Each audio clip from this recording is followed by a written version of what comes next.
Микола Статкевич заўважае, што Масква зноўку паспрабуе атакаваць Украіну з поўначы, то бок з тэрыторыі Беларусі. Паводле палітыка, так званы беларускі фронт неабходны Крамлю для адцягвання украінскіх сілаў з галоўных напрамкаў. Гэтая версія грунтуецца на інфармацыі украінскага боку, што Беларусь вядзе каля мяжы з Украінай інтэнсіўнае будаўніцтва вайсковай інфраструктуры. Наземнага наступу не будзе, а толькі паветраны, пры дапамозе ракетаў і дронаў. Статкевич прадракае і адпаведныя ўдары украінскага боку па беларускай тэрыторыі. Под ударами апынуцца наши дороги, мосты, гарады, военные и нафтахімічныя прадпрыемствы. Асабліва ў паласе дасяжнасці найбольш дзейсных зараз украінскіх дронаў сярэдняй дальнасці Хорнет са штучным інтэлектам 150 кіламетраў ад украінскай мяжы. У гэтай паласе знаходзяцца Гомель, Берасце, Мазыр, Пінск і іншыя гарады і мястэчкі. На думку палітыка, вывесці расійскія войскі з нашай тэрыторыі будзе надзвычай складана. Маўляў, атрымаўшы паразу ва ўкраіне, Расія можа ў якасці суцяшэння забраць сабе Беларусь.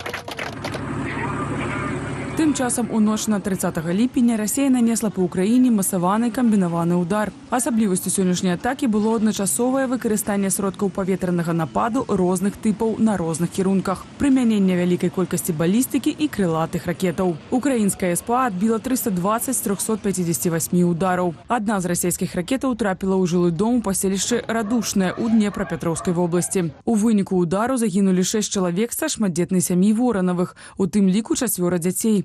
У Львове пасля начной атакі пацярпелі 30 чалавек, у Киеве пацярпелі 2 і 1 асоба загінула. Сігнал паветранай трывогі гучаў сёння і ў Любліне. У Польшы заяўляюць пра падзенне расійскай крылатай ракеты. Паводле прэм'ер-міністра Дональда Туска, падчас масаваных атак Расіі на Украіну адбылося парушэнне польскай паветранай прасторы. Ракета ўпала каля вёскі Тарнава-Калёнія ў Люблінскім ваяводстве, утварыўшы кратар на полі. На месца здарэння выехалі кіраўніцтва Міністэрства нацыянальнай абароны, МУС, а таксама прэм'ер Польшчы. А ў нашай студыі з'явіўся палітолог і аналітык Сергей Марцалеў. Спадар Сергей, добрый вечар. Добрый вечер. Вітаем вас. Пачулі мы змрочны прагноз ад Міколы Статкевіча, прафесійнага вайскоўца, былога палітвязня, палітыка, які гаворыць пра тое, што вось тая інфраструктура, якая будуецца на беларускім палешчы, можа быць выкарыстаная не столькі для наземнага наступу, але для размяшчэння расійскіх вайскоўцаў, якія могуць атакаваць Украіну з нашай зямлі. Як вы ставіцеся да такой тэзы? Наверное, как и большинство тех, кто анализирует ситуацию на белорусско-украинской границе, за прошедшие 5 лет ситуация сильно изменилась. Украинская сторона построила на самом деле впечатляющие фортификационные сооружения. Это и минирование, это и заградительные черты, и зубы дракона. То есть украинская сторона сделала все возможное, чтобы подобный блицкриг, на который рассчитывала Россия в 2022 году, он просто не повторился. Чтобы наземный наступ не повторился, але коли мы кажем про паветраны обстрел, коли они там поставят свои некие, так само пусковые установки на мяжи с Украиной. Дело в том, что эту игру можно вести с двух сторон. Крылатые ракеты и дальнобойные дроны и так могут преодолевать тысячи километров для нанесения удара по противнику. Я не вижу какого-то значительного тактического преимущества, если они разместят воздушные средства нападения на границе. А як вы мяркуеце, навошта тады гэтая ўся інфраструктура будуецца на нашым палешчы? Хрэнін заяўляў, што, маўляў, гэта выключна нейкія цывільныя аб'екты, там дарогі, ведаеце, мадэрнізацыя, ўсё паводле пляну, але украінскія аналітыкі кажут, что это может иметь двойное призначение. Согласен. На самом деле цели могут быть как наступательные, но они могут быть и оборонительными.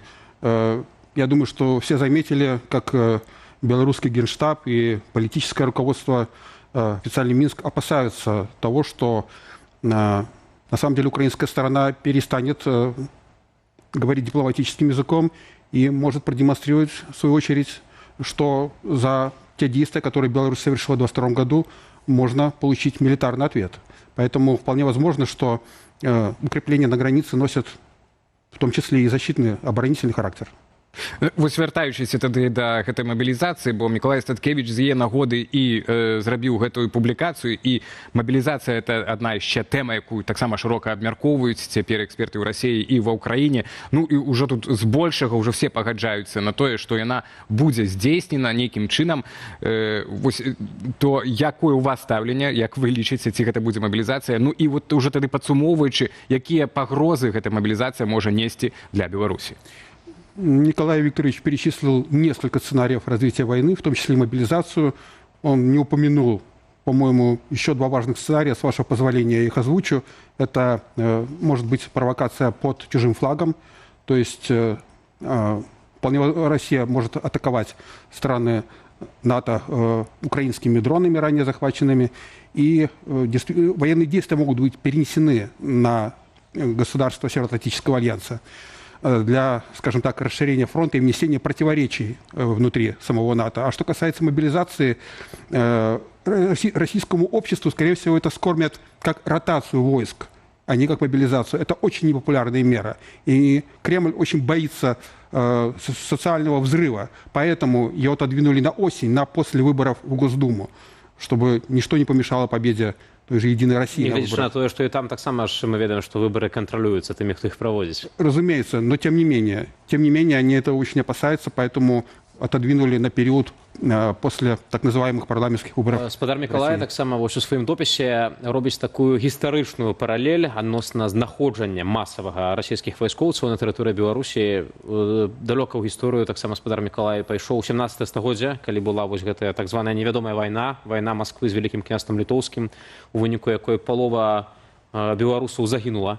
І ён кажа таксама пра тое, што нават калі расійскія вайскоўцы не пойдуць з тэрыторыі Беларусі ва ўкраіну, але будуць проста лакавацца масава на Палешчы, і калі яны будуць разумець, што могуць загінуць там у гэтых пінскіх балотах, могуць нарабіць вельмі шмат шкоды беларусам, мясцовым людзям, якія там жывуць. Разумеется, нахождение... У іх будуць проста развязаныя рукі, смерць перад вачыма, і пачнецца іхная гойда. Так? Это для всех стран проблема, когда на их территории находятся иностранные военнослужащие, потому что это и бытовое насилие, и они экстерриториальны фактически. То есть белорусская прокуратура вряд ли сможет их задержать и осудить. Они будут подчиняться, скорее всего, будут в юрисдикции собственных российских судебных органов, которые, как вы понимаете, не заинтересованы защищать белорусское гражданское население. Ну, у 22-м годзе такой подставой нагоды знаходжання войскаў это было вучэнне, так, саюзная рашучасць. Саюзная решимость, так, наверное. Калі не памыляюся. Ну і агулам вось гэтай размовы, што чарговыя размовы, чарговы віток размовы, што Беларусь можа быць задзейнічана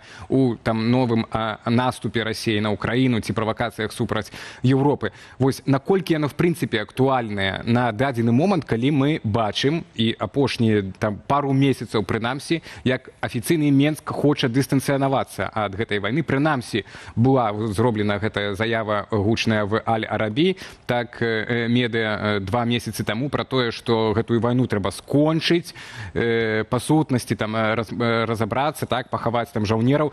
Пасля фактычна тыя ж тэзісы, толькі ўжо публічна наўпрост Пуціну паўтарыў спадар Такаеў, прэзідэнт Казахстану, так, ну і мы бачым, што калі Беларусь саюзнік, ну а там Казахстан больш нейтральная, так, датычна гэта канфлікту і Расіі краіна, суседняя кажуць, ну просто Пуціну, так, ці Расіі пра тое, што гэта вайна не мае сэнсу.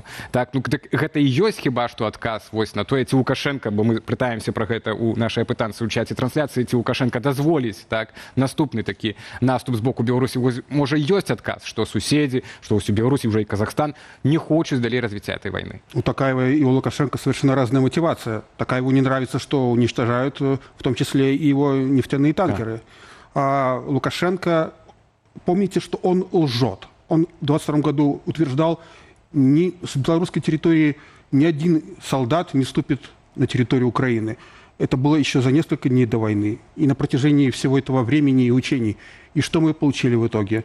Несмотря на его клятвенные заверения, удар пошел со стороны Беларуси. То же самое Хренин давал слово офицера за день до агрессии. Лапо, шеф так само погранкомитета, если помните, Лапо, белорусского. керівник помежного комитета. Он обещал своему украинскому коллеге, Так. да ты что, нет, я как родному тебе скажу, то есть этого не будет.